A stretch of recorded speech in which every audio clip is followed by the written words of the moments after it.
વાઘોડિયા ગામમાં પાવન પુરુષોત્તમ અધિક માસના પાવન પ્રસંગે વાઘોડિયા ગ્રામજનો દ્વારા આયોજિત શ્રી રામકથા મહોત્સવ સફળતાપૂર્વક પૂર્ણ થયો। વાઘોડિયા ગામમાં પાવન પુરુષોત્તમ અધિક માસના પાવન પ્રસંગે વાઘોડિયા ગ્રામજનો દ્વારા આયોજિત શ્રી રામકથા મહોત્સવ સફળતાપૂર્વક પૂર્ણ થયો।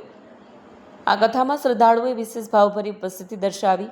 રામકથાના વક્તા ડોક્ટર બાલકૃષ્ણ દવે દ્વારા કથામાં શિવ પાર્વતી વિવાહ, રામ જન્મોત્સવ, રામ વિવાહ, શ્રીરામનું વનગમન, ભરત ચરિત્ર, સબરી દર્શન, રામ દરબાર, રાજ્યાભિષેક સહિત સમગ્ર રામાયણની વાર્તા ભાવપૂર્ણ રીતે રજૂ કરવામાં આવી।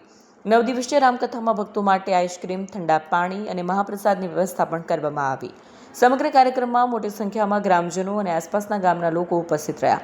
પાવન પુરુષોત્તમ માસ અધિક માસના નિમિત્તે સમસ્ત વાઘોડિયા જન દ્વારા શ્રી રામચરિતમાનસ 9 દિવસીય રામકથાનું આયોજન કરવામાં આવ્યું, જેમાં સમસ્ત ગ્રામજનોએ ખૂબ સહર્ષથી ભાગ લીધો, રામકથાનું શ્રવણ કર્યું છે અને આ પવિત્ર પુરુષોત્તમ માસની અંદર ભગવાન રામ બધાની મનમાં મનોકામના પૂર્ણ કરે અને બધાને મનવાંછિત ફળની પ્રાપ્તિ કરાવે એ હેતુથી આ ગ્રામજનોને આ લાભ મળ્યો છે।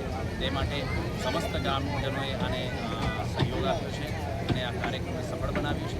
તે માટે સમસ્ત વાઘોડિયાના ગ્રામજનોને ભગવાનના ચરણોમાં પ્રાર્થના કરીએ કે બધાની ભક્તિ દૃઢ થાય અને ભગવાનને મનવાંછિત ફળની પ્રાપ્તિ કરાવે તેવી ભાવના જય શ્રી રામ।